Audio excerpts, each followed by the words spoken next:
As we've gone through the book of Genesis, the story moves along pretty quickly, but now when we get to the stories of Joseph, it slows down and we get lots of details. The interesting thing is that every detail is important. If we were to change one detail, the story just wouldn't go forward anymore, and Joseph would not be in the position he's in to save Egypt and his own family from starvation. He brings this into focus in the end of the book. Speaking with his brothers, he says, "You intended it for evil, but God for good." He didn't just turn it into good. The whole time, in every detail of the story, God had a purpose. Things were working together so that Joseph could save many lives. We start today Matthew's Gospel. And Matthew's going to tell us a very clear message in these first chapters. Jesus is king.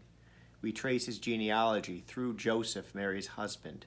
Joseph is called the son of David, and we see that Joseph comes from David and from the line of kings that follow him. The Magi come looking for the one who is born king.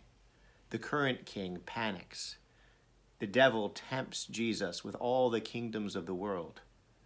And then Jesus comes and begins proclaiming the kingdom of heaven. We also have the story of Jeremiah, and it tells something which is not told anywhere else in the scriptures. What happened after the destruction of Jerusalem? Some of the poorest of the land remained there, and Jeremiah was with them. Things might have gone very well, but then there was an assassination. The people panic, not sure what the Babylonians will do to them, so they want to flee to Egypt. Jeremiah tries to stop them, encourages them against it in every way he can, but they go and they drag him along. Things now have gone full circle. God rescued his people from Egypt, and now they go running back to Egypt as fast as they can. Finally, this week we finish 2 Corinthians.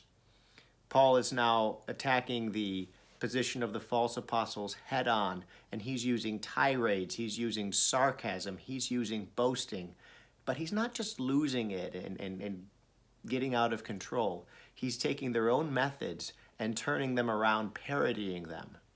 But the difference is that Paul, who even as he does it is saying things like, "I'm a madman to talk like this," he will only boast of his sufferings for the gospel and of his weaknesses.